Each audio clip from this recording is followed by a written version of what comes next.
आता जर ह्याच्यातल्या कुठल्या पातळीवर हायगाई झाली, जेलमध्ये चक्की पिसिंग अँड पिसिंग अँड पिसिंग. शाळा असो, रुग्णालय असो, पोलीस ठाणे असो, तिथेही कोणत्याही पातळीवर आता हायगाई होणार नाही. आता जर ह्याच्यातल्या कुठल्या पातळीवर हायगाई झाली तर तिथल्या संबंधित अधिकाऱ्यांना देखील जेलमध्ये चक्की पिसिंग अँड पिसिंग अँड पिसिंग.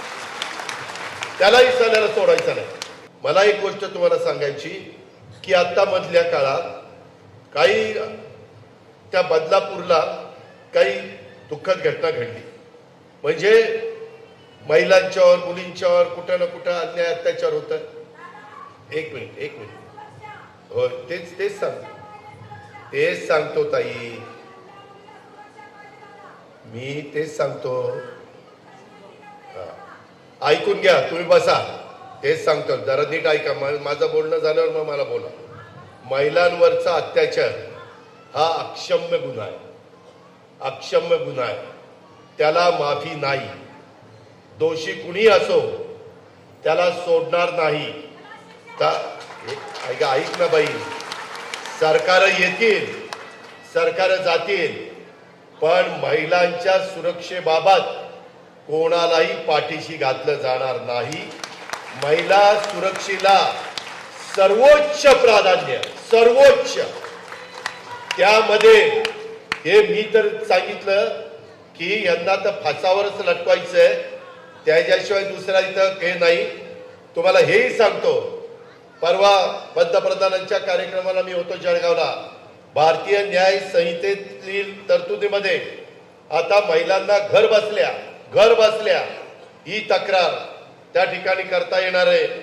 आणि नवीन कायद्यात अशा प्रकरणामध्ये दोषींना फाशी आणि जन्मठेप याची तरतूद केलेली आहे. फाशी दिल्यावर जन्मठेपेचं राहतच नाही, पण फाशी आणि जन्मठेप कायमचाच वर गेला पाहिजे. त्याला त्याच्या पुढच्या 5-50 पिढ्या आठवल्या पाहिजे. परत असल्याचं विकृती आहे, विकृती, नराधम आहे ते. त्यांना माफ नाही.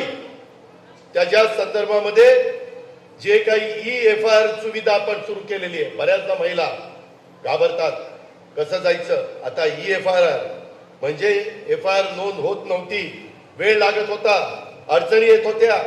शाळा असो, रुग्णालय असो, पोलीस ठाणे असो, तिथेही कोणत्याही पातळीवर आता हायगाई होणार नाही.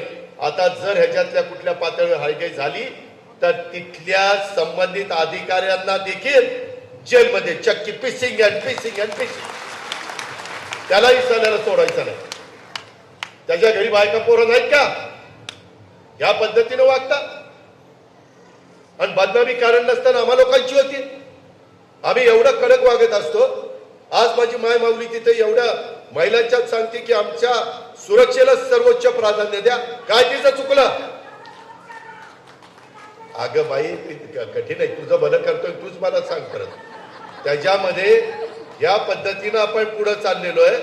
आणि ह्या संदर्भात केंद्राने पण कायदे कडक केलेले, राज्य सरकारने पण कडक केलेले, आणि आम्ही पण ठरवलेलं आहे याच्यात कुणाची हायगाई करायची नाही.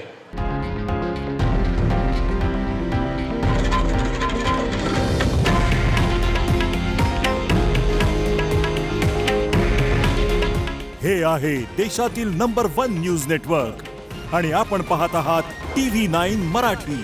काळजी तुमची, हित महाराष्ट्राचं.